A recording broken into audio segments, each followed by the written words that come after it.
Muito bom. Então, assim, galera, hoje a gente vai finalizar toda essa história que a gente começou de física quântica. Lá a gente começou com o efeito fotoelétrico, né, com a questão da radiação eletromagnética, enfim. Mas só que tudo isso começou, historicamente, em 1901, mais ou menos, se eu não me engano, quando Planck ele tentou explicar a tal da radiação de corpo negro.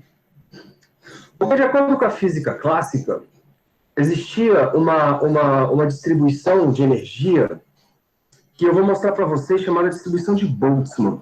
Essa distribuição de Boltzmann, galera, ela associava a radiação emitida por um corpo, quando está aquecido, a galera chama de corpo negro, porque você tenta estabelecer ali um corpo ideal para estudar a radiância, né, de um corpo, porque você sabe que quando você tem luz saindo de um corpo, é porque existem duas formas, né, de radiação sendo emitida por aquele corpo. Ou ele está refletindo a luz que vem de uma outra fonte, ou ele está realmente produzindo aquela radiação, que a galera chama de emissão mesmo, de irradiação, né, do corpo. Isso tem a ver com a temperatura. E quando você leva em consideração um corpo negro, você fala assim, olha, aquele corpo só estou vendo ele só está sendo medido por conta da radiação que ele emite, não a radiação que ele reflete. Então, o corpo negro, a gente vai considerar ele como sendo um corpo que é um péssimo refletor, mas ele é um ótimo emissor. Só que para ele ser um ótimo emissor de energia, galera, ele também tem que ser um ótimo como é que é o nome da palavra? Absorvedor. Isso, absorvedor de energia. Então, a gente diz que esse corpo negro ele absorve todos os comprimentos de onda do espectro eletromagnético e, a uma determinada temperatura, ele vai emitir de volta todos aqueles comprimentos de onda do nosso espectro eletromagnético. Aqui tem um problema. Quando as pessoas fazem isso no laboratório e medem o tanto de radiação que está sendo emitida pelo corpo, o gráfico que é construído difere completamente do que é feito em laboratório, do que é feito na teoria clássica. Foi daí que o Planck começou a buscar explicações para isso, porque a física clássica não dava conta da física, da radiação lá do nosso corpo negro. E aí, uma das consequências é que ele teve que abandonar a história de energia contínua para energia discreta. Mas vamos com calma. Deixa eu apresentar aqui minha tela.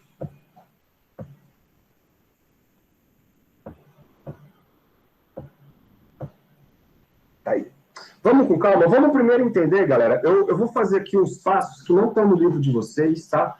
São passos que eu acho que vocês já têm maturidade matemática suficiente para entender o que está acontecendo. Qualquer dúvida, vocês me procurem, mas se ninguém nunca viu o que eu vou fazer aqui agora, vai ser útil para quando vocês forem fazer termodinâmica em algum momento, tá bom? Vamos primeiro entender, galera, o que é essa história, o que significa essa história de distribuição de Boltzmann.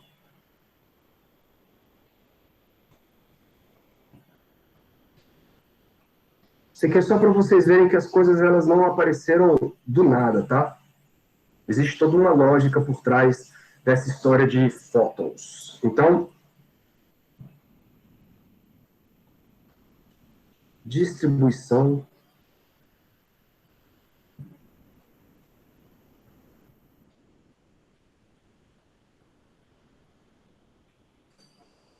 do Senhor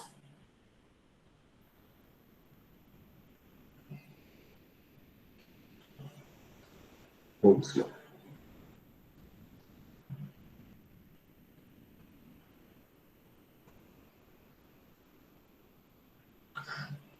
Vamos começar, galera, com a ideia básica de estatística, que é a teoria cinética dos gases, né? Então, de acordo com a teoria cinética lá dos gases ideais, a gente vai partir desse princípio.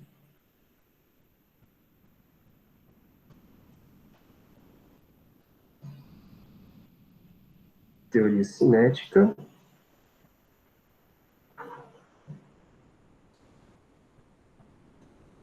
A gente sabe que PV é igual a nRT. Ou, se você quiser expressar isso em termos do número total de moléculas, você troca, ao invés de N, que é o número de mol, você coloca o número total de moléculas, só que aí você tem que agora escrever, ao invés do R, você escreve um K, vou chamar de KB, tá? Que é a constante de Boltzmann. Vou deixar o K. Em alguns livros vocês vão encontrar KB, que é para diferenciar de K de Kelvin, tá? Então, NKT. Isso aí é a teoria cinética, onde o nosso N, eu vou botar aqui os caras importantes, né? O N é o número de moléculas, número de partículas, né? Número de moléculas.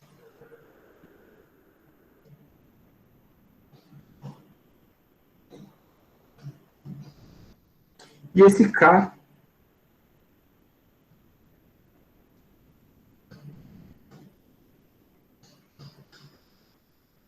é a constante de Boltzmann.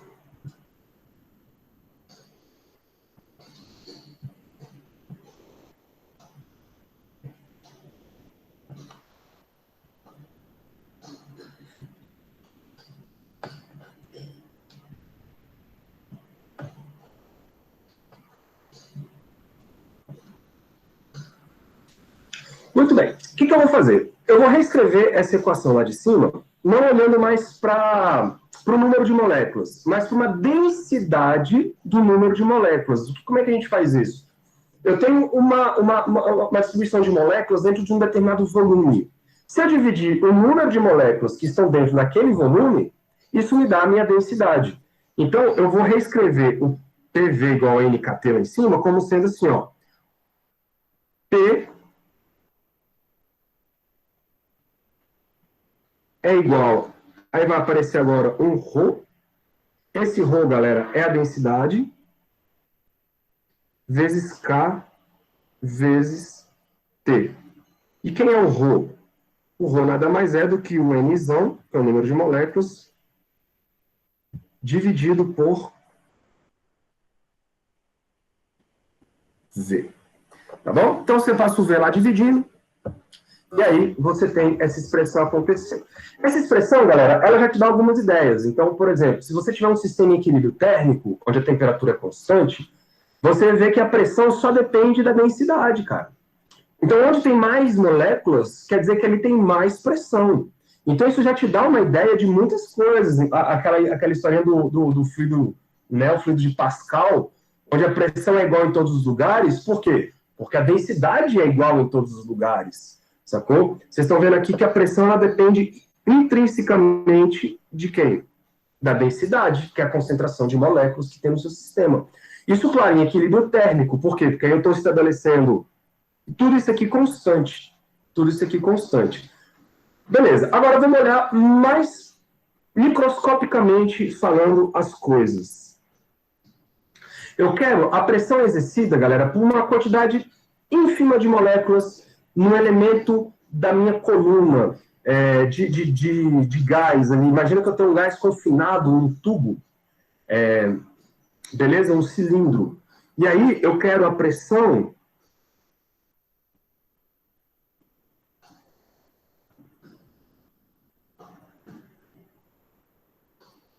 exercida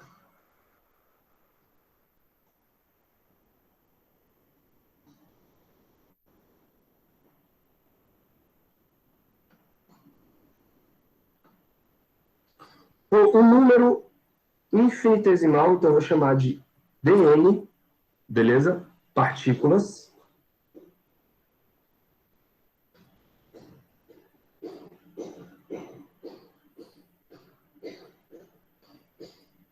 dN partículas. E essas dN partículas, elas vão exercer uma pressão numa área correspondente a um elemento da coluna pequenininho, tá? Um elemento como se fosse a tampa do seu tubo lá, do seu cilindro. Então, a pressão exercida por dn partículas em... Rapaz, tem uma quebradeira aqui que eu vou te falar, viu? Não sei se vocês estão conseguindo ouvir.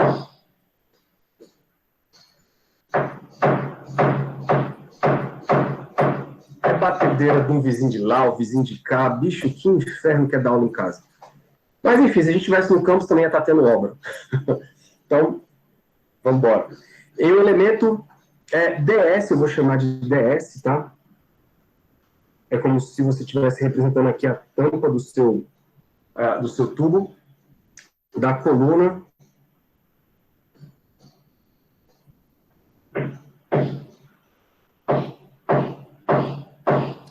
Do gás.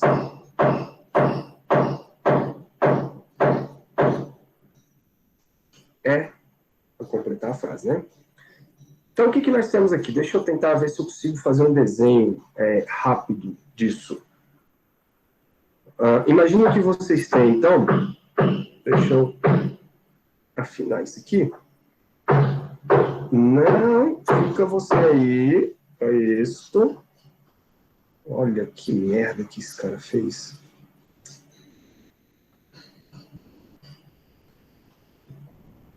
Bicho, eu não acredito. Nossa.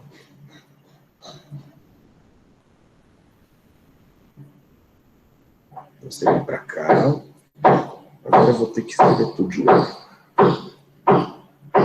A pressão exercida por... Era dn, né?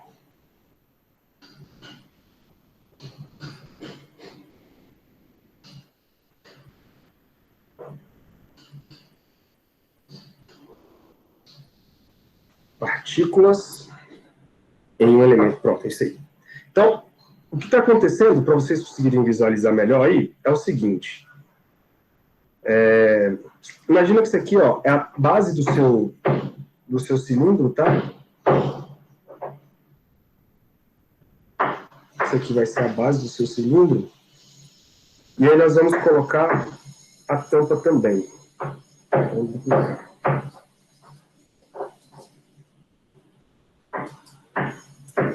E aí, eu tenho aqui as paredes.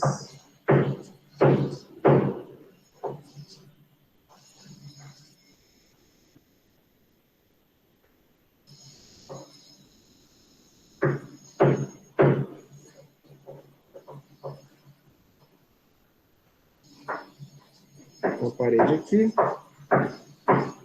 Uma parede aqui. Pronto. E aí as moléculas, elas estão lá dentro, batendo de maneira completamente aleatória. Por que você não está tentando?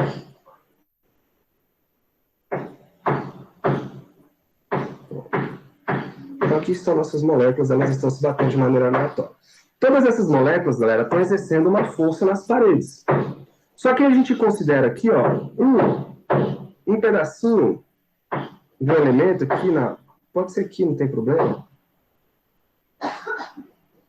Onde eu vou chamar isso aqui de ds. Tá? E aí existe uma força aplicada pelas partículas, por exemplo, aqui.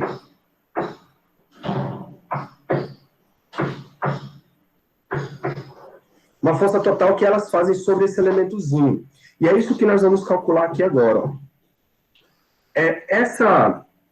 Esse elemento de moléculas vai causar uma dp, que é uma pressão causada por esses caras, que nada mais é do que um elemento de força dividido pela área do sistema. Só que eu posso escrever esse elemento de força como sendo a força total das moléculas produzidas por dn moléculas dividido pela área.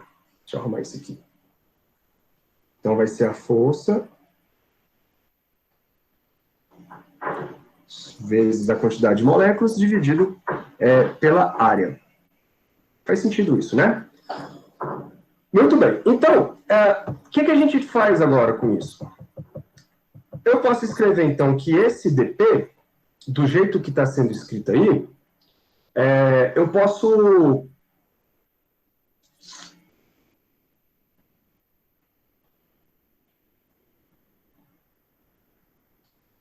Eu posso voltar lá naquela equação de cima. Certo? Por quê? Porque quem é o dn, galera?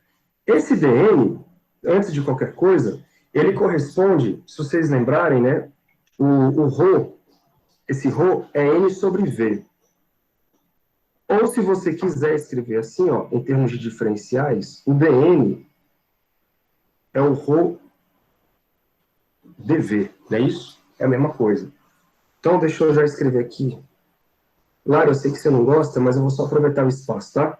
Aqui fica f sobre a. dn, então, eu vou trocar por ρ dv. Tudo bem? Rho dv. E quem é o dv, galera? O dv é um pedacinho do volume. Esse pedacinho do volume, eu posso escrever ele da seguinte maneira, ó. dp é igual. Esse dv, lembra que o volume de um cilindro é a área da base vezes a altura? Então quem é o dv? Vai ser a área da base vezes a altura, só que a altura é um pedacinho ds. Beleza? Então, no final das contas, a gente fica assim, ó, f ρ sobre a vezes o dv, que é a ds. Tudo bem? No final das contas, eu vou passar aqui para o outro lado.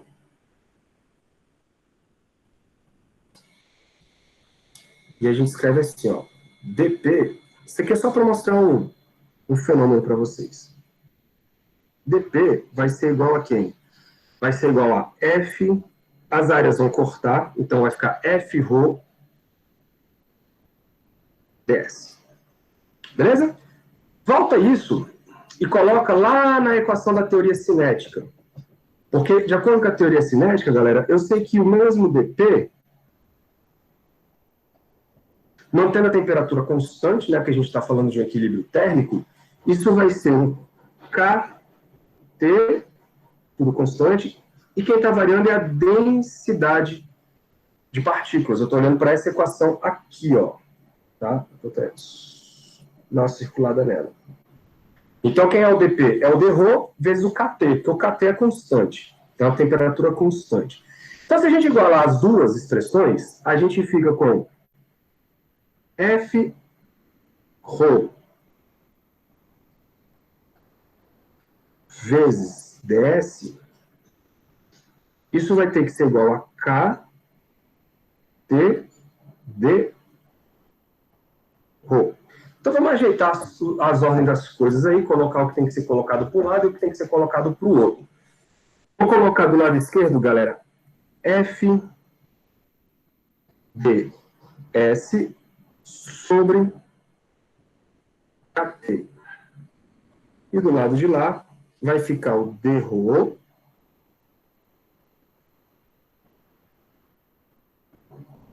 sobre ρ. E aí, como eu tenho, né, diferenciais dos dois lados, nós vamos integrar os dois lados. Quando eu integrar o lado esquerdo, o kT sai da integral. Integral de quem? De f ds, não é isso? E do lado de lá, eu vou ter uma integral de dρ sobre o ρ. Bom, a gente sabe que a integral de f ds nada mais é do que o trabalho, não é isso? E esse trabalho, ele está associado à energia potencial. Então, fica energia potencial sobre kT.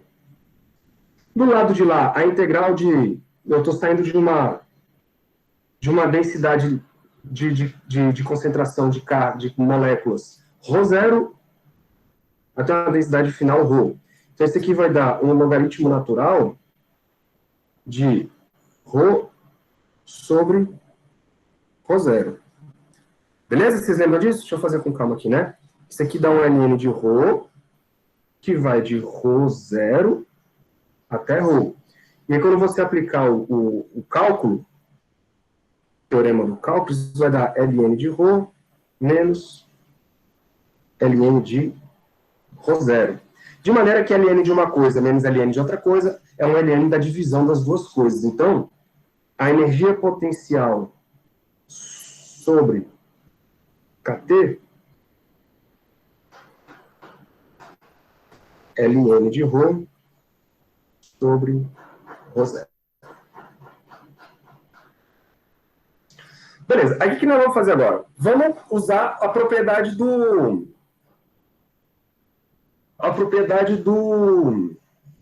Assim, né, galera? Isso aqui é menos energia potencial, porque lembra que o trabalho, vou botar aqui no cantinho aqui, ó. O trabalho, que é a integral de f ds, é menos a variação da energia potencial. Tá? E se eu estabelecer energia inicial zero, a gente fica com essa energia potencial negativa bem aqui, ó. Então, o que eu vou fazer? Eu vou usar a propriedade de logaritmo. Quando a gente usar a propriedade de logaritmo, o E, que é a base do logaritmo natural, vira base com expoente menos Ft sobre Kt, não é isso? E tudo isso é igual a ρ dividido por ρ0. Então, daqui a gente chega onde eu quero, que eu queria. A minha expressão é ρ final é igual a um ρ inicial vezes z elevado a menos EP sobre KT. Isso aqui, galera, isso aqui é a tal da distribuição de Boltzmann.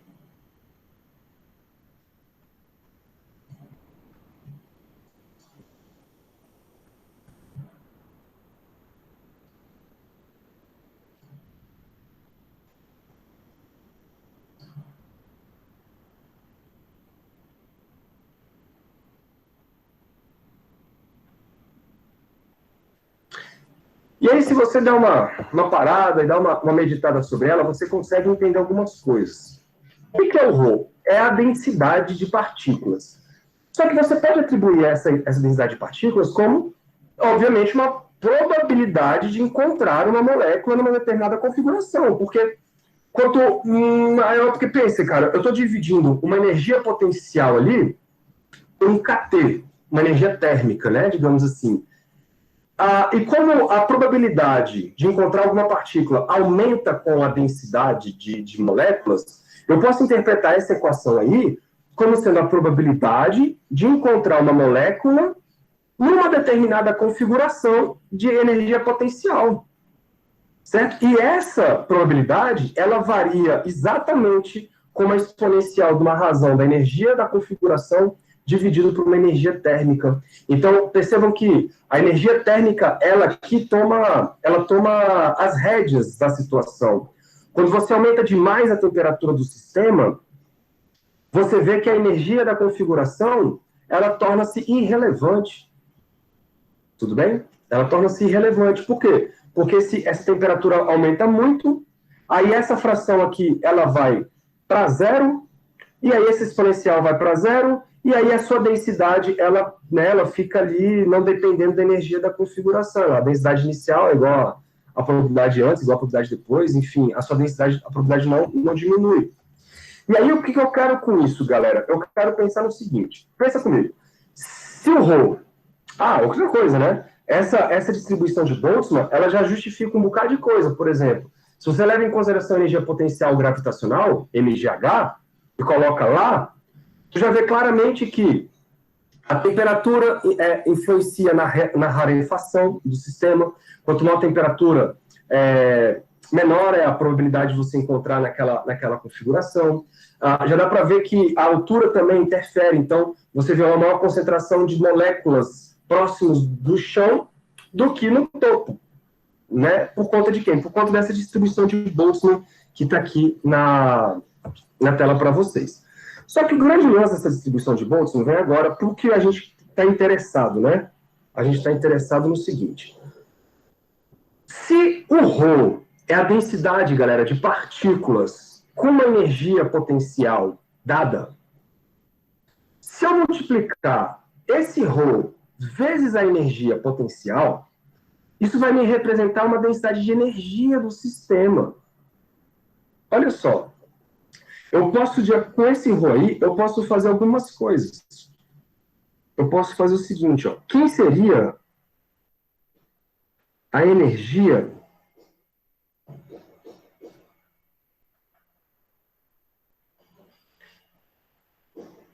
total? Vê se vocês concordam comigo. A energia total,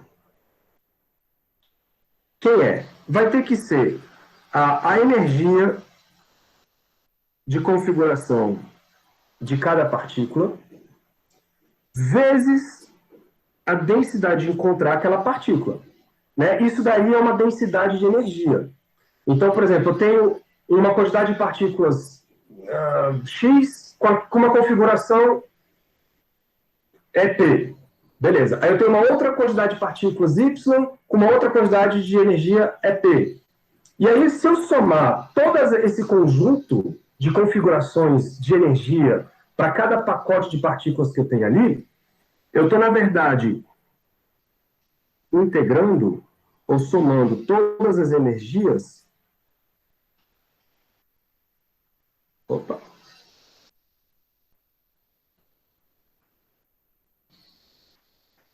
Opa. Caraca, que dificuldade, velho. Isso tem que me dar a energia total do meu sistema. Então, eu estou somando, galera, a energia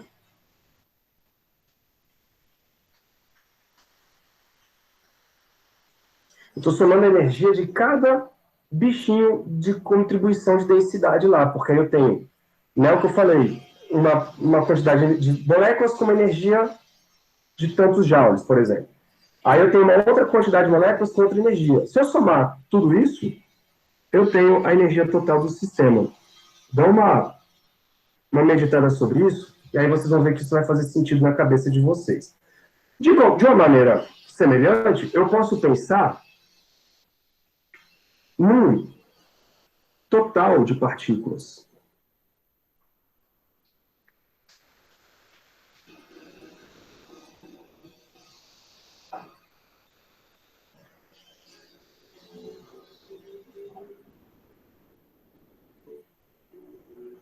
Total de partículas.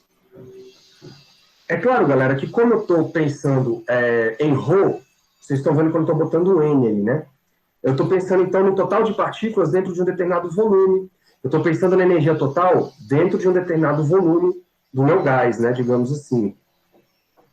Então, o número total de partículas, eu vou chamar de Nzão. O que ele tem que ser? Ele tem que ser a integral do meu ρ, que é a densidade de partículas com uma determinada energia, integrando, somando com todas as energias. E faz muito sentido, né? Porque, por exemplo, eu tenho, sei lá, 10 partículas com tanto de energia. Eu tenho 8 partículas com tanto de energia. Eu tenho 7 partículas com tanto de energia. Qual é a energia qual é o número de partículas total? Uai, é só somar. 10 partículas com energia tal, mais isso com energia tal. Então eu tenho que somar dentro de quem? Dentro daquela quantidade de energia. E a minha quantidade de energia, eu estou chamando de dEP, beleza? D é o diferencial da energia potencial, e isso vai me dar o número de partículas total do meu sistema. Por que que isso é legal? Porque agora eu venho para o que eu quero. Se você, galera, quer tirar a média de alguma coisa, vou tentar ser rápido aqui, tá? Média da energia.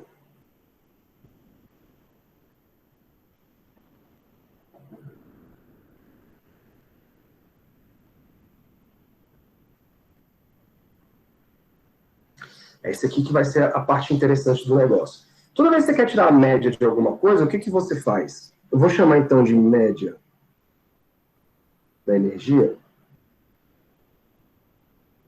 Eu vou pegar a quantidade de energia disponível, que é a nossa energia total, e vou dividir pela quantidade de moléculas total. Faz sentido, né? Porque eu tenho uma ideia da média de quanto de energia cada partícula tem no meu sistema.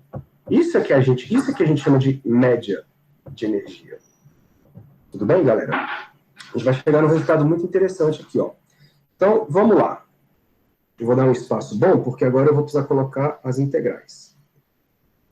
Então, a média de energia vai ser a energia total, que era uma integral de ρ vezes, vou botar assim, energia é P, vezes o ρ, e quem é o ρ? O ρ era o ρ0 e elevado a menos EP sobre KT, e aqui D, somando em DEP, somando na energia. Tudo isso dividido pelo número total. O número total está ali, ó. É a integral do ρ, e o ρ é ρ0 e elevado a menos EP sobre KT, somando também na energia. Estou chamando EP porque, para vocês não esquecerem que isso aqui é a energia potencial do sistema, tá? Então, ó, o ρ0 é uma constante, pode cortar. Podemos resolver essa fração, galera, enxergando o seguinte. Vocês estão vendo que deixa eu dar uma circulada aqui com outra cor. Vocês estão vendo que essa energia EP aqui, ó, ela faz parte também do expoente? O que isso quer dizer? Isso quer dizer que se você pensar numa derivada desse negócio, desse expoente, aquela energia cai, não é isso? Aquela energia cai. Mas para isso, eu vou reescrever as coisas da seguinte maneira. Eu vou escrever as coisas assim, ó. Para ficar fácil de enxergar, tá? Vou dar mais um espaço aqui. Então, a minha média energética, ela vai ser igual a uma integral de quem? De EP, vezes a exponencial de um número negativo, vou botar aqui, ó, alfa EP. Vocês vão ver já quem é esse alfa aí, somando na energia, tudo dividido por E elevado a menos o mesmo alfa EP dEP. E quem é esse alfa? Ele nada mais é do que 1 sobre KT. Não é isso? Olha lá para a equação principal. Então, onde tinha 1 sobre KT, eu troquei por alfa. Não fiz nada demais. Não fiz nada demais. Ok? Deixa eu ver se eu estou online ainda. Beleza. Só porque eu fiquei traumatizado com uma aula passada de mecânica clássica, que eu fiquei meia hora falando sozinho aqui e não vi que eu tinha caído. Então tá, galera. Então agora sim, dá para enxergar direitinho que esse EP, ele na verdade vem de uma derivada da exponencial. Então a gente pode escrever esse troço assim, ó.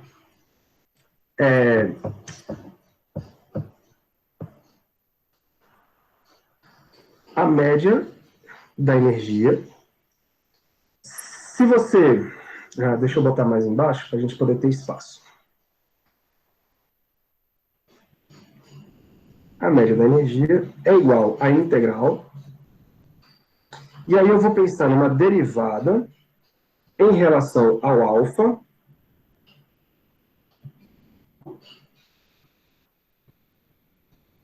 De quem? Da exponencial. E elevado a menos alfa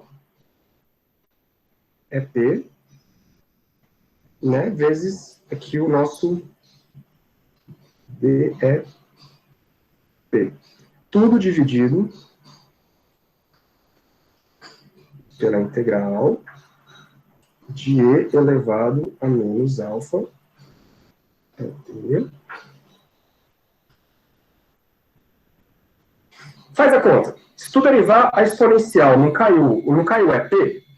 Ah, professor, mas ele cai com o sinal de menos, né? Isso. Então, eu tenho que botar um menos aqui fora para compensar esse menos que vem de lá, para a gente poder ter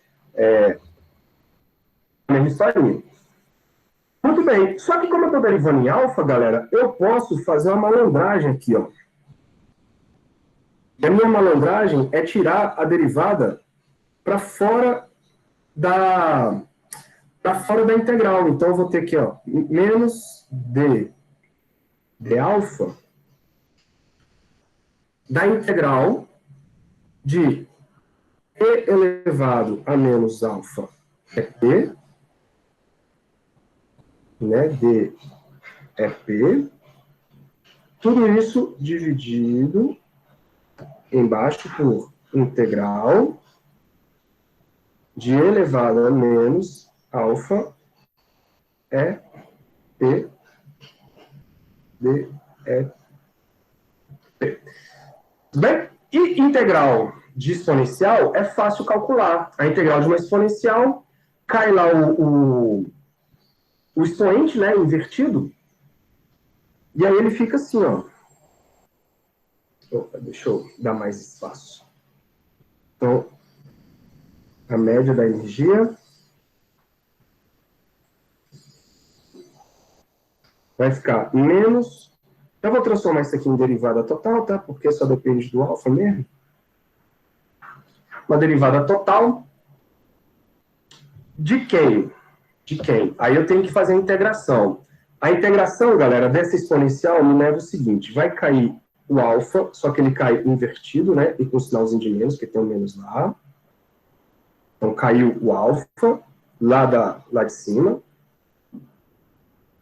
Vezes, claro, a própria exponencial. Então, a exponencial de menos alfa é P. Integrada onde? Galera, eu estou somando todas as energias. Então, vai de zero até infinito. Tá bom? É a energia que está sendo somada. E a mesma coisa vai acontecer aqui embaixo. Ó.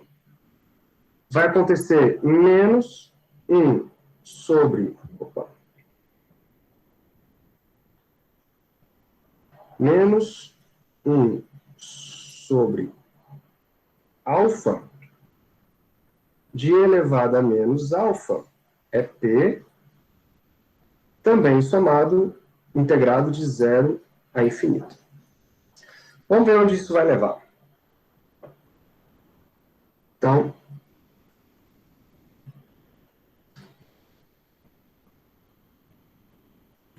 isso vai levar ao seguinte. O menos alfa em cima e o menos alfa embaixo, a gente tem que tomar um certo cuidado, porque existe ali uma derivada ainda, né? Tem que tomar muito cuidado com essa derivada. Se você derivar, galera, se você derivar 1 sobre alfa, lá em cima, vai aparecer, vai cair o menos, né? Aquela coisa toda, vai ficar o mais, aí vai aparecer alfa, já vou botar logo assim, ó, 1 sobre alfa ao quadrado, que é o alfa menos 2, beleza? Estou derivando em relação ao alfa. Embaixo nós tínhamos um alfa a menos 1, beleza? Já corrigi os sinais aí. E quando você tomar os limites da exponencial, pensa, quando você fizer E elevado a menos infinito menos E elevado a zero, embaixo a mesma coisa, E elevado a menos infinito menos E elevado a zero, um deles vai morrer. Quem vai morrer? O elevado a menos infinito, né? Esse cara aqui, ó, ele é zero. Esse cara aqui é zero. E o elevado a zero, qualquer número elevado a zero é menos 1. Então vai ter o menos 1 em cima, menos 1 embaixo, eles vão acabar se cancelando, e a gente chega ao que eu queria. A distribuição de Boltzmann nos leva, oh Senhor,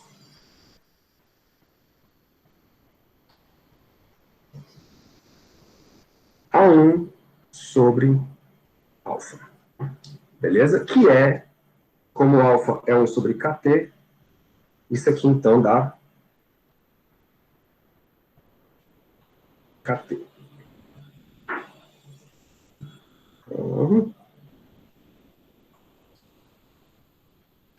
Então, para altas temperaturas, galera, os efeitos da física clássica ficam claros para altas temperaturas. O problema é que quando você começa a diminuir demais a temperatura, aí a energia do sistema começa a contribuir mais, porque você está dividindo a energia do sistema por EP. É isso? E quando as pessoas usavam essa média de energia e foram calcular o tal do corpo negro, aí agora a gente entra no tal do corpo negro. Deixa eu botar aqui, ó.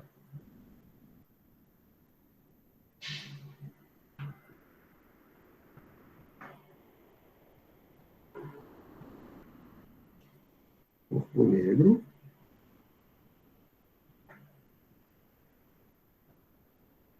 O que seria esse tal desse corpo negro? Eu vou escrever aqui para vocês terem anotado também.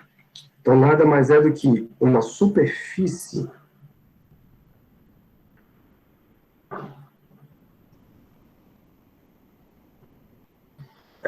ideal, tá? Não existe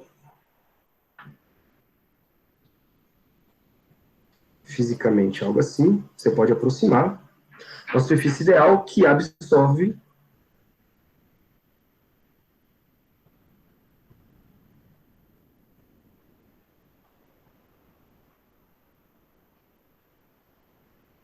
e se ele absorve, ele também emite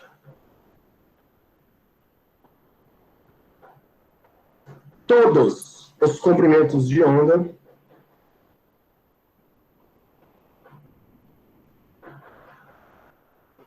Percebam que agora eu estou na física clássica, hein? Todos os comprimentos de onda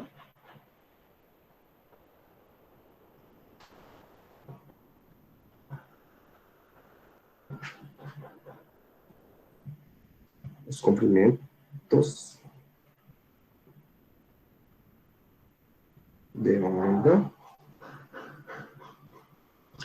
de quem? Da radiação eletromagnética.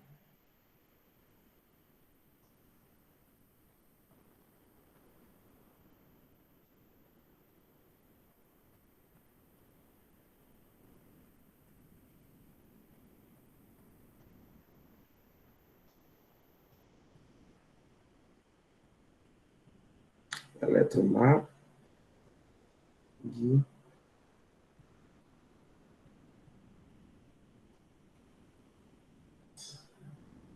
Da radiação eletromagnética.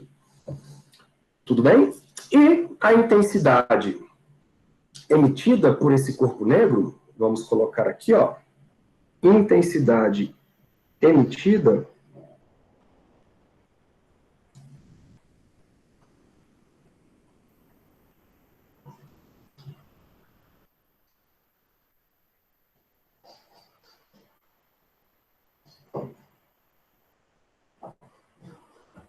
emitida. Quem ele é? Quem ela é? Ela nada mais é do que o I, e esse I, galera, é o que vocês conhecem de intensidade mesmo, tá? É a potência dividido pela área. Só que a gente sabe que cada comprimento de onda emite com mais intensidade a energia daquele corpo. E aí a expressão que a gente tem que fazer é, eu vou somar a intensidade emitida por cada comprimento de onda e somar sobre todos os comprimentos de onda. Beleza? De zero, ou seja, do comprimento de onda zero até o comprimento de onda infinito. Então, do menor até o maior comprimento de onda possível da radiação eletromagnética. Então, o que está escrito aí? Esse S lambda, galera, esse S lambda corresponde a uma espécie de densidade de radiação. Então, ele está mostrando o seguinte, olha, tal comprimento de onda emite essa radiação. Tal comprimento de onda emite essa radiação. Tal comprimento de onda, essa radiação. Então, se eu for somar a radiação de todos os comprimentos de onda, isso dá a intensidade total emitida. Lembrando, essa intensidade total emitida é o que vocês conhecem como a potência dividido pela área. Então, quem é esse S lambda? Vamos botar aqui, ó. Esse S de lambda, ele corresponde à emissão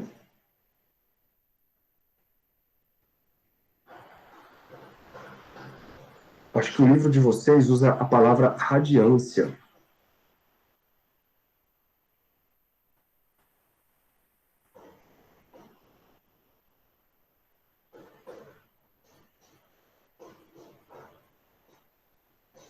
E como é por comprimento de onda, galera, isso tem o nome de espectral do espectro eletromagnético. Então, é a radiância espectral. E aí, a teoria clássica, vamos botar aqui, ó. A teoria clássica, de acordo com a teoria clássica,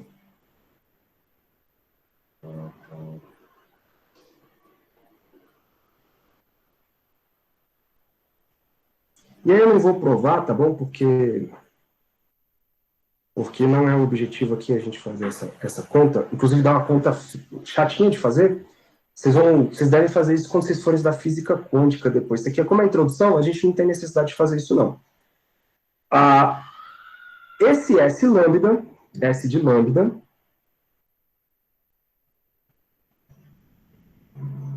ele é conhecido como 2π C, que é a velocidade da luz, tá?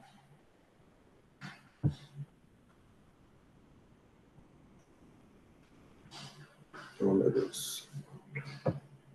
Deixa eu ver se eu ainda estou online. Estou online. Se eu cair, vocês me dão um grito. Cara, deixa eu puxar lá. Escrever aqui embaixo é um sufoco. O que a teoria clássica nos diz?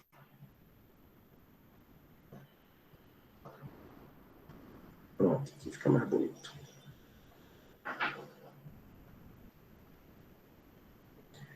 Que essa radiância espectral que depende do lambda é dado por 2πc, que é a velocidade da luz, 2πc, velocidade da luz, dividido... Tudo isso aqui é constante, né? Dividido por lambda elevado à quarta potência, vezes kT. E aí, vocês estão vendo que isso aqui, galera, é função do lambda, tá? A uma determinada temperatura, você tem uma emissão de energia emitida por aquele comprimento de onda dado por lambda. Isso aqui ficou conhecido como equação de Rayleigh-Jeans. São duas pessoas. É o Rayleigh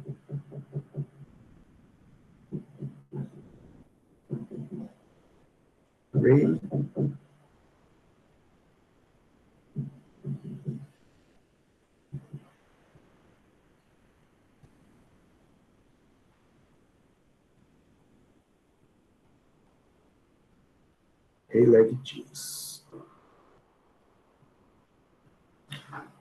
E essa é a previsão clássica do sistema. Só que essa previsão clássica do sistema, ela dá uma curva que eu vou colocar aqui para vocês, ó. Eu já selecionei essa imagem. Essa imagem é lá do livro, tá? Vou botar aqui no meizinho, para a gente poder dar uma analisada nela. Olha só, se você for fazer o gráfico desse S lambda dado por Rayleigh-Jeans, é exatamente essa linha tracejada que vocês estão vendo aí. Beleza? Essa linha tracejada, galera, ela bate com a teoria clássica, que é dado por essa equação. Só que o problema é que os dados experimentais é muito diferente. Os dados experimentais, eles têm um pico de comprimento de onda, onde dá uma intensidade máxima da radiância espectral, e depois tem a queda. Então percebam que para comprimentos de ondas muito grandes, ou seja, para frequências muito pequenininhas, o esquema se comporta bem. O esquema se comporta bem. A teoria bate com que é essa região aqui, né? Ó. Essa região aqui, ela comporta bem. Mas quando você vai diminuindo o comprimento de onda, você começa a ter uma divergência sinistra entre o resultado experimental e um resultado teórico. Beleza, galera? Então, algo estava errado. Isto que ficou conhecido na época como catástrofe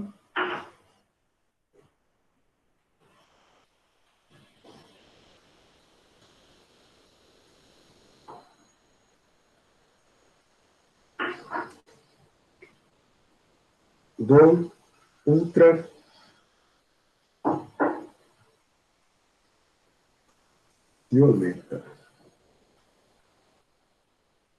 O que quer dizer isso? Quer dizer que para comprimentos de ondas grandes, aí você está se aproximando de frequências mais baixas, então você está ali perto do vermelho, do infravermelho, do raio do micro-ondas, a sua teoria se comporta bem.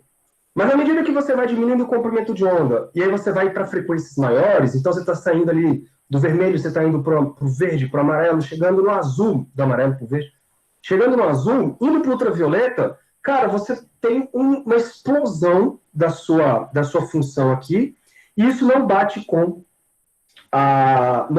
os dados experimentais. Daí, então, ficou conhecido como a catástrofe do ultravioleta, porque do ultravioleta para lá, você, então, perde a previsão teórica. A física clássica não funciona.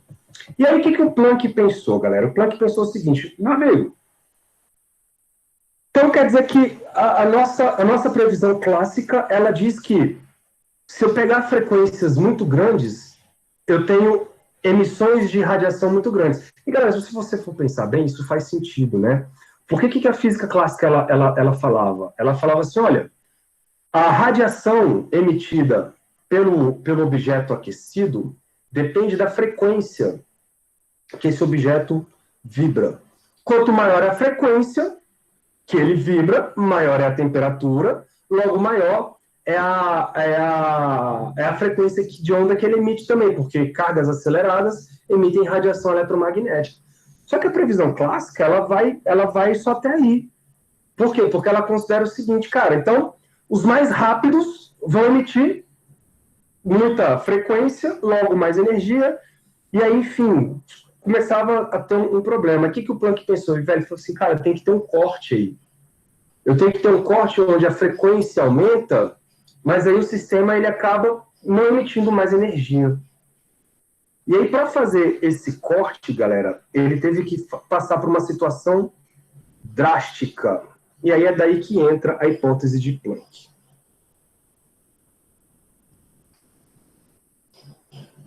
E percebam, galera, que na época ninguém sabia o que estava acontecendo, tá?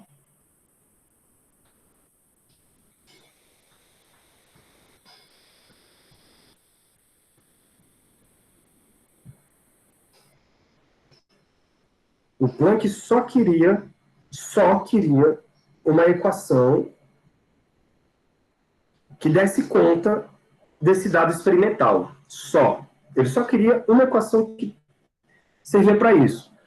Para isso, ele teve que abandonar estruturas da física clássica. E a hipótese, claro que inicialmente não foi essa a hipótese dele, mas hoje, do ponto de vista moderno, a gente fala da hipótese dele da seguinte maneira: o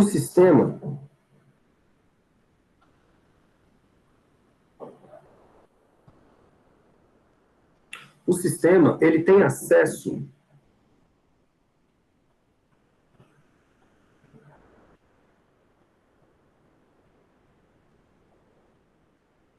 somente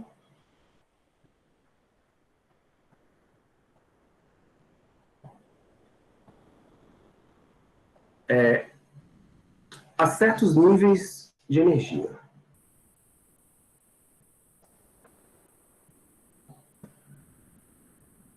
Somente a certos, botar assim, determinados, né?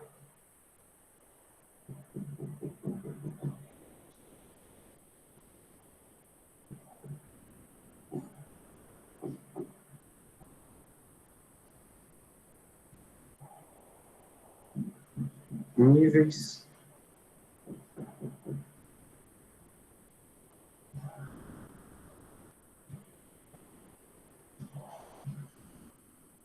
de energia.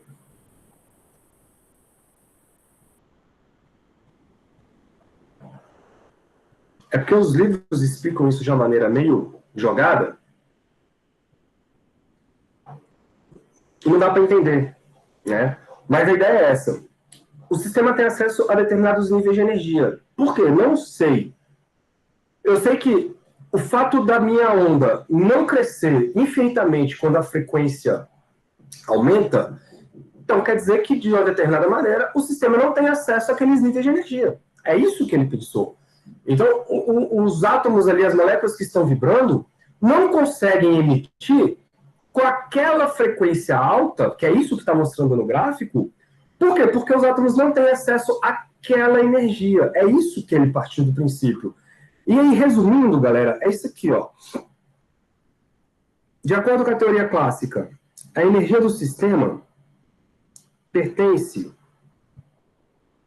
aos números reais. Isso é a teoria clássica. Então, todos os números reais são possíveis para que você tenha energia. Então, a energia pode assumir qualquer valor.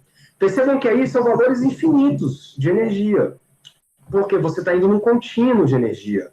E aí, passa-se desse modelo para o modelo em que não são todas as energias possíveis. São apenas algumas energias, é N, de maneira que esse N pertence aos números naturais. Tudo bem? Então, agora eu não tenho todas as energias que eu quero. Eu tenho apenas algumas energias discretas. Daí que vem a ideia de discretização, quantização e assim por diante. Bom, e de alguma maneira, galera, de alguma maneira, essa energia, ela tem que depender da frequência. Para quê? Para a gente poder ter um corte da frequência aí.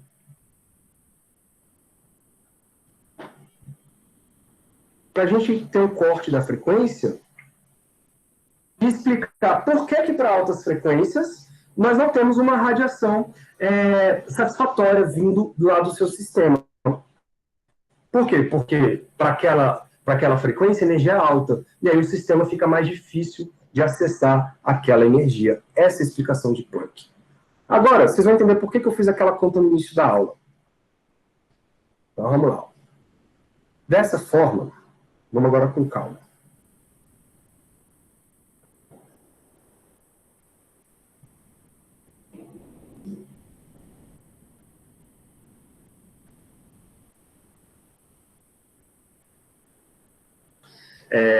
A média da energia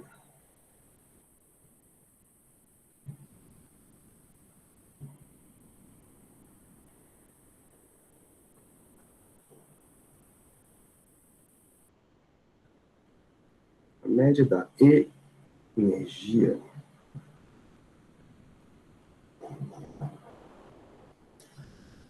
passa a ser escrita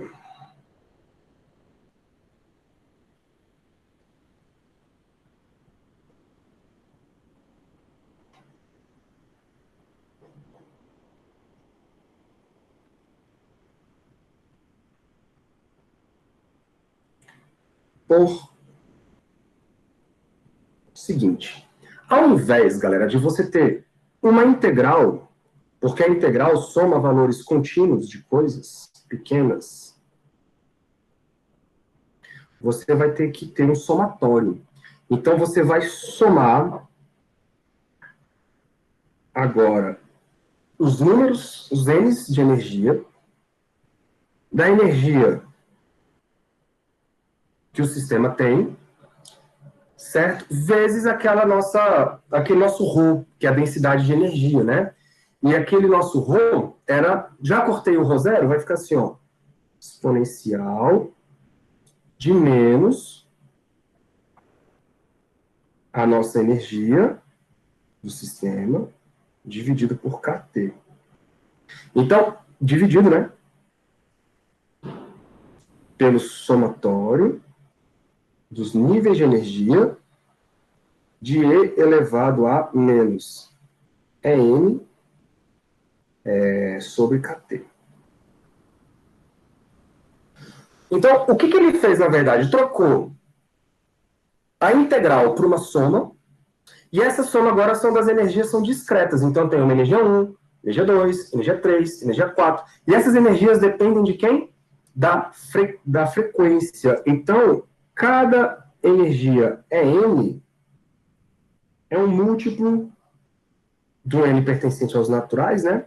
De HF. Essa é a hipótese de Planck. Ele não sabia o que diabo era isso, galera. Ele não sabia que isso era fóton, depois que teve essa interpretação, tá? Se você substituir essas coisas ali, fica assim, ó. Vamos dar um espaço bom, né? Vamos botar aqui. Então, essa energia agora ela vai ser escrita assim, ó. Tá? N. Esse N vai ser NHF vezes uma exponencial de menos NHF sobre KT, tudo dividido no somatório. Eu estou só substituindo, tá? De E elevado a menos NHF sobre KT. Muito bem. E aí eu vou fazer aquela mesma historinha do alfa agora. Vai ficar assim, ó. Essa energia vai ser dada por... Bom, galera, o que sai do somatório aí, ó? Sai o H, sai o F. Beleza? Dentro do somatório, então, vai ficar...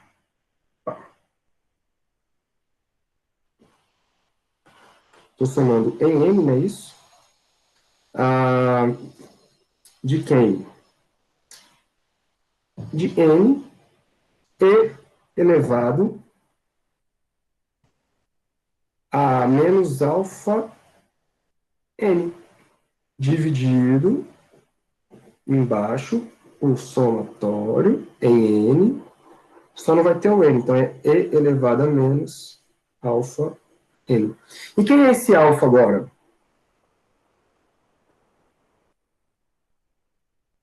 Esse alfa agora é o HF sobre KT. Olha que beleza.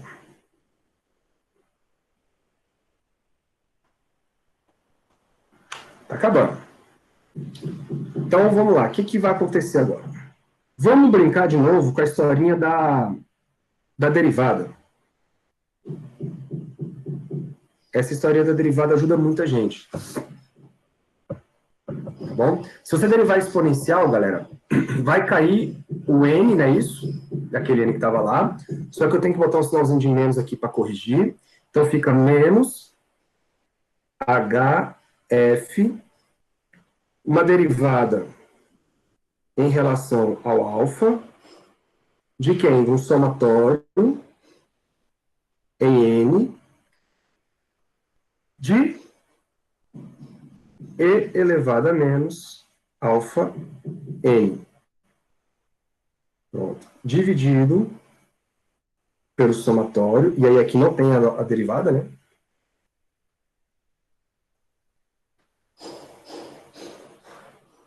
Paga, senhor.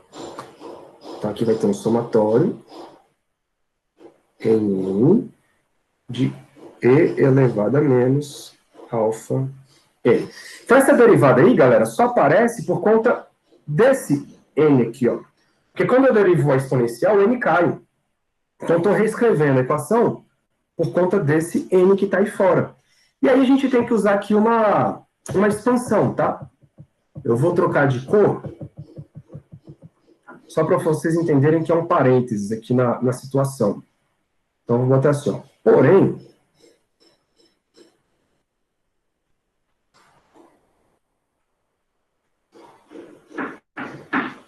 as pessoas já sabiam que um somatório de n igual a zero até o infinito, de x elevado a n, corresponde a 1 menos x elevado tudo a menos 1. Bom, isso já era de conhecimento das pessoas da época. Isso quer dizer o seguinte, se a gente aplicar isso para o nosso sistema, eu posso pensar que o somatório de n igual a zero até o danado do infinito, de uma exponencial de menos alfa elevado a n, agora não é elevado a menos alfa, é o nosso x, isso corresponde a 1 menos e elevado a menos alfa elevado a menos 1. Ó, que coisa linda.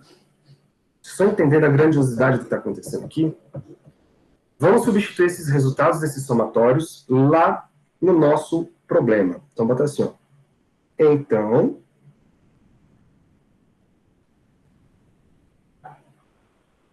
todos esses somatórios, galera, podem ser reescritos como sendo 1 menos e elevado a menos alfa. Então, eu vou botar aqui, ó, a energia média vai ser igual menos NH vezes, aí tem a derivada, né?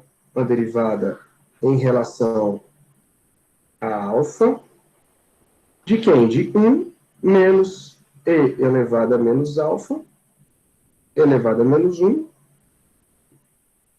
tudo dividido por 1 menos E elevado a menos alfa. Pronto. Vamos derivar a parte de cima? Vai ficar assim, ó.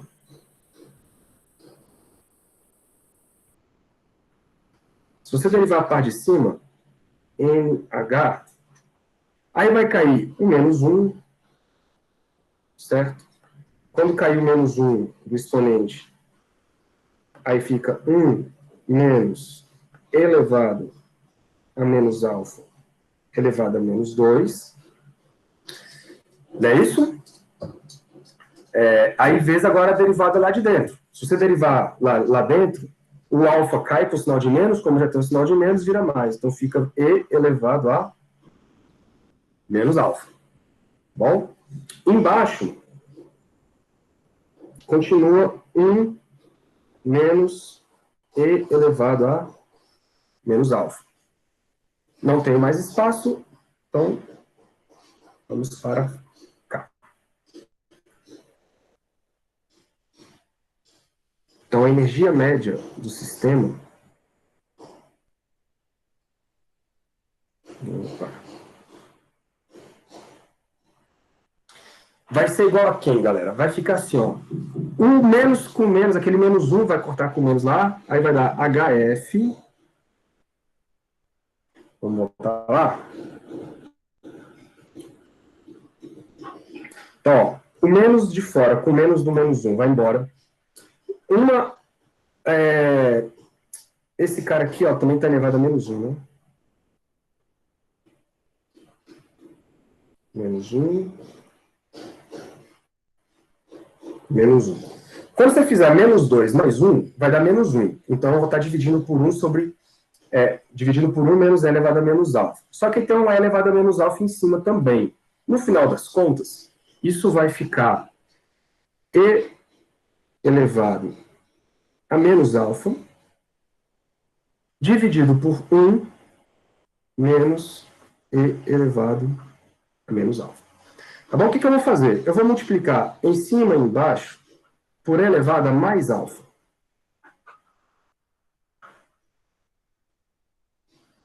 E aí, já vou colocar em vermelho. Já estou chegando no fim.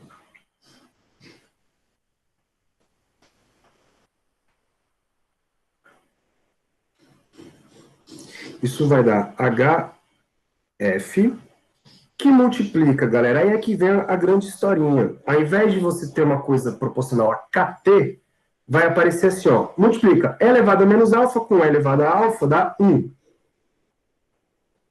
Porque dá E elevado a zero, não é isso?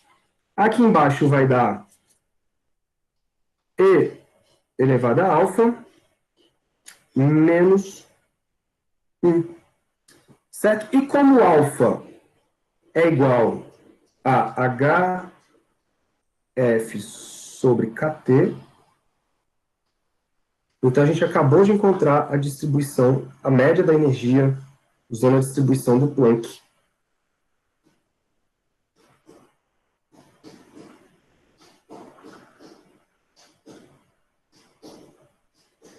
Isso vai ser HF, que multiplica 1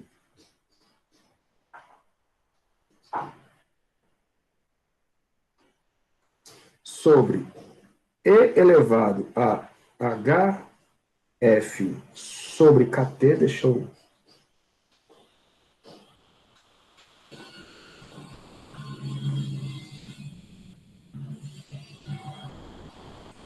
menos 1. Pronto. Aí você fala, ó, professor, mas e daí, cara? O que isso tem a ver com a situação? Isso tem a ver com o seguinte, galera. Se você agora for calcular, vou botar assim, ó, assim,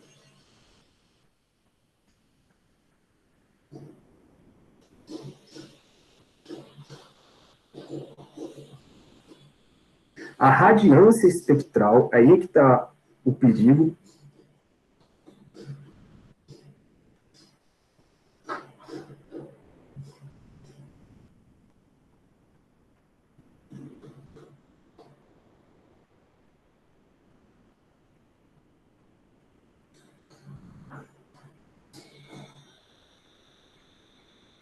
Essa radiância espectral fica dada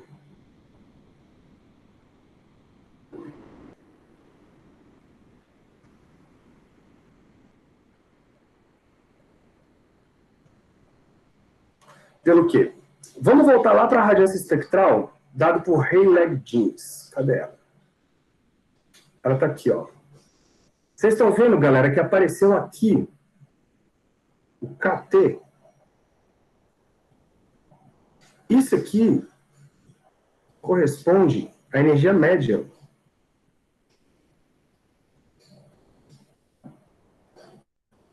Isso aqui corresponde à energia média do sistema. Certo? Se a gente voltar agora... Cara, que inferno.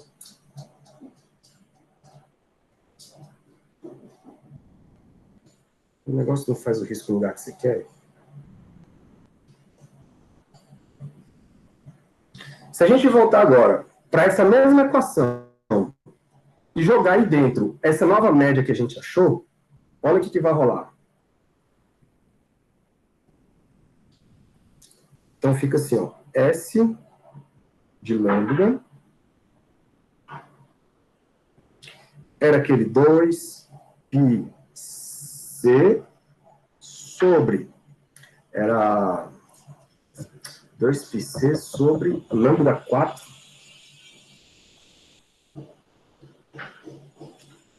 Só que agora a gente vai jogar HF vezes 1 sobre E elevado a HF KT menos 1. E aí, lembrando que esse F aqui, ó, ele é C sobre lambda, né? E a gente chega na equação final.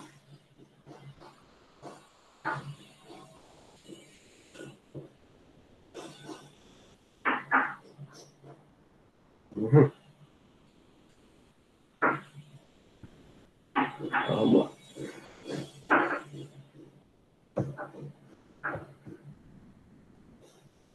Vai ficar assim, ó, S de lambda vai ser 2 π C lambda 4 vezes H vezes C sobre lambda vezes aquela historinha de 1 sobre...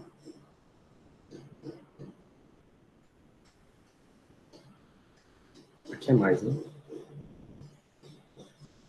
HF menos 1.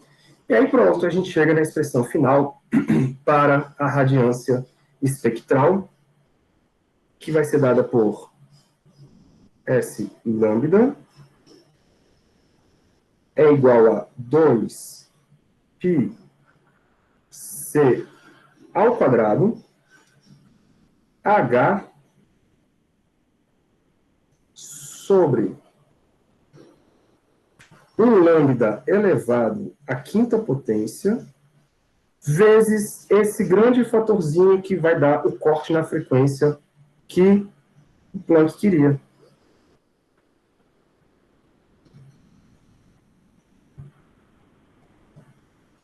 Sobre KT, né? Tudo isso menos...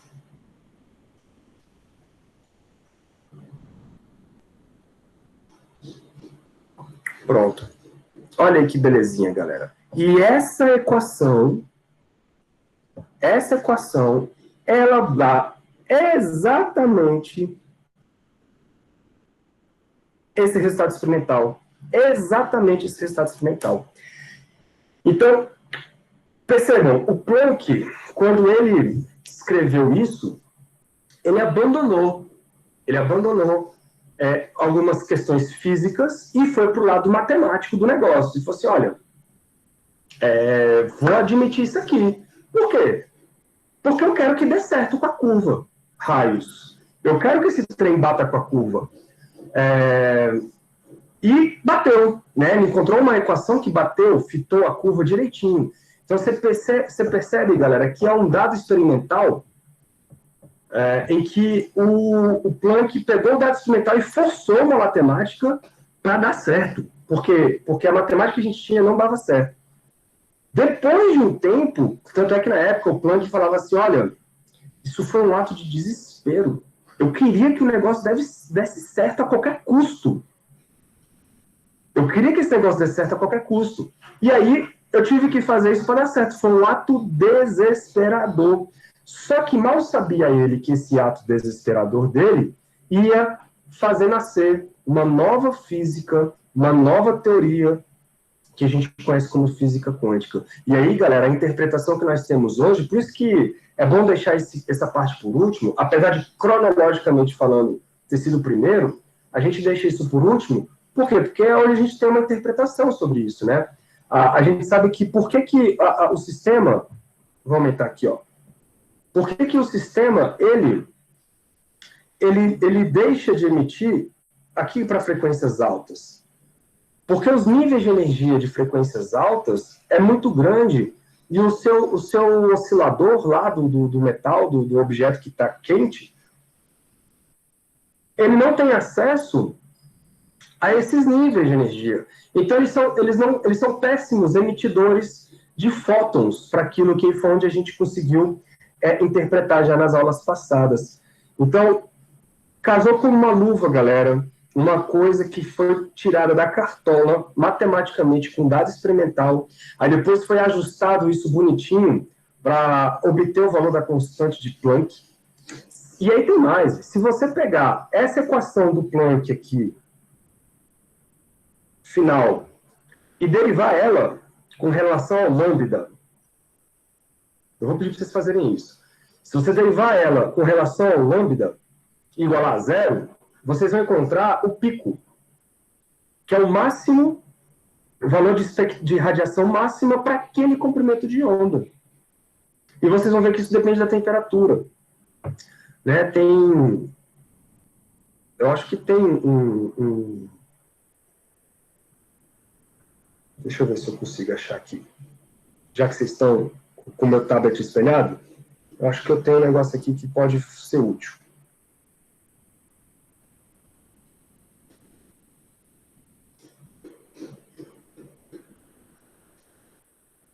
Aqui.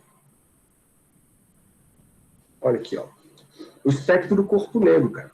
Então, a temperatura é ela que vai mandar qual é o pico, então qual é a intensidade. Vocês estão vendo que se você mudar aqui, ó, a temperatura do seu... Olha aí. Se você mudar a temperatura do seu sistema, aqui é o Sol, né?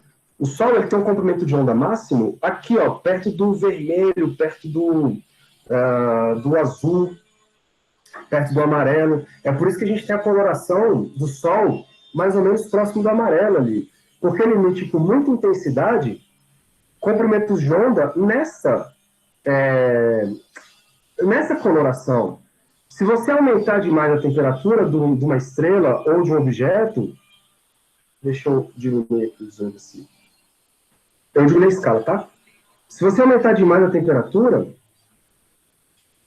vocês vão ver que o bichinho vai se deslocando para outras, né? Para outras.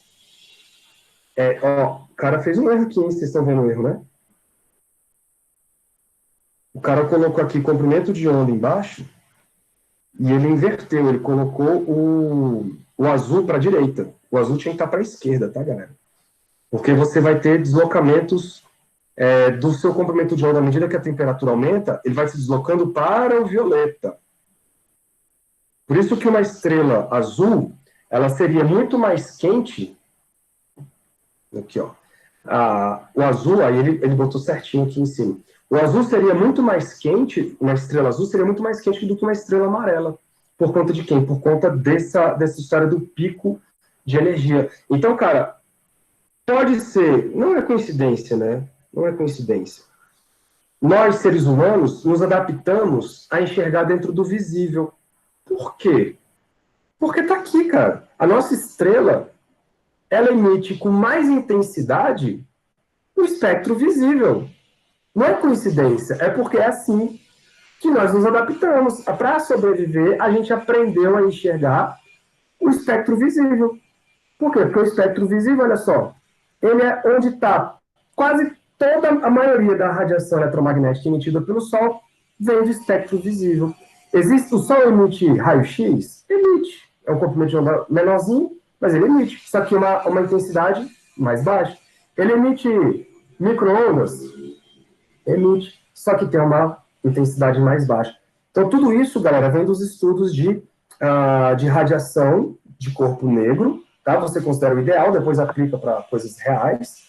Mas, para dar certo, a galera teve que abandonar a ideia de espectro contínuo de energia. E aí saiu a nossa física quântica. Lindo, né, galera? Vocês entenderam o que eu quis mostrar para vocês?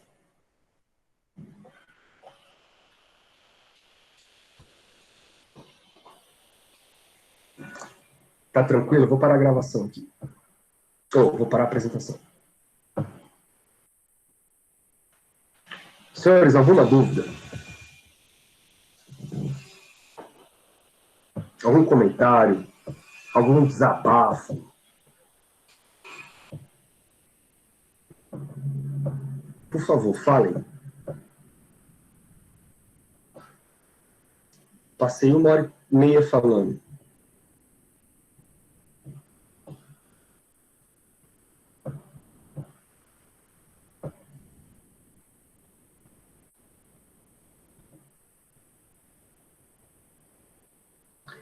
Aquele KT está relacionado com a energia média. Sim, o KT hoje a gente chama de energia térmica. Tá? E aí, se você tomar o limite onde aquele KT ele vai para muito grande, você consegue fazer uma aproximação em que, porque aparentemente parece que não tem nada a ver, né? O quântico e o clássico estão muito distintos. Mas se você fizer uma aproximação com a série de Taylor, você consegue provar que para temperaturas para temperaturas não, vamos lá, para frequências mais baixas, ou seja, com comprimentos de ondas grandes, você tem as equações elas se interligam, elas ficam idênticas, tá? Um dos exercícios do Heider é você fazer isso, mas é só você fazer uma aproximação lá, considerar a frequência bem baixinha, e aí você consegue fazer essa aproximação. Mas o KT está relacionado com a energia média, porque a temperatura, ela está lá, né? A temperatura faz diferença na oscilação das coisas. O problema é que agora existem uns níveis de energia. Então, por mais que o oscilador vibre muito, ele não consegue alcançar o nível de energia dado por HF, por exemplo. Então, ele não consegue pular para esse nível de energia, mesmo que ele oscile muito. Porque agora os níveis de oscilação dependem desse salto de energia para ele conseguir emitir o fóton. Então, frequências muito altas dão grandes saltos de energia, então não é acessível tão facilmente, e pequenas frequências têm saltos energéticos pequenininhos. Então, você tem lá um oscilador harmônico que oscila com uma frequência, ele tem acesso a essa energia pequenininha, muito facilmente, aí ele emite fóton relacionada a essa diferença de energia aqui. Então, agora, como a frequência é muito grande, por mais que a temperatura seja alta, ele não tem acesso a essa troca de salto quântico entre os dois estados. É assim que a gente interpreta hoje. É claro que o Planck não interpretou assim, mas hoje a gente pode interpretar assim. Tudo bem, Vinícius? Era isso que você estava perguntando?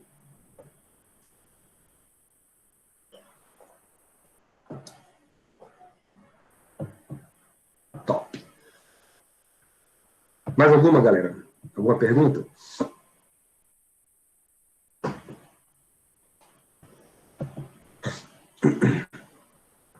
Vocês estão vendo que o começo do século XX, cara, foi uma revolução intelectual sinistra. Eu cheguei a comentar com vocês, eu vou falar de novo. O Kelvin, Lord Kelvin, que foi o cara da escala Kelvin, ele chegou a falar o seguinte: olha, a física está toda resolvida. Nós, seres humanos, conseguimos desvendar todos os mistérios da natureza. A gente sabe tudo, tudo. Só existem duas nuvenzinhas no horizonte que impedem a gente de ver um céu claro, ou seja, impede a gente de ter toda a física descoberta. E aí, são essas duas nuvenzinhas que nós estudamos nesse último mês, que é a da invariância das equações de Maxwell, ou seja, a velocidade da luz ser constante para todo mundo, que era medido, mas ninguém sabia bem o que estava acontecendo, era uma nuvem, e a radiação espectral de corpos aquecidos. Eram duas nuvenzinhas. Uma nuvenzinha se tornou a relatividade especial e geral, a outra nuvenzinha se transformou em física quântica. Essas duas coisas, galera, moldam a nossa vida e moldam a ciência, a física da forma que nós temos hoje. Todas as buscas de ciência de ponta, que são as fronteiras, né? Elas estão atrás de explicações melhores sobre física quântica e aplicações também sobre física quântica e sobre relatividade. Então, Lord Kelvin, se ele tivesse vivo hoje, ele estaria abismado com o que ele falou. Não eram nuvenzinhas, eram tempestades, cara, catastróficas. Certo, galera? Eu vou parar a gravação aqui antes que eu fale mais besteira.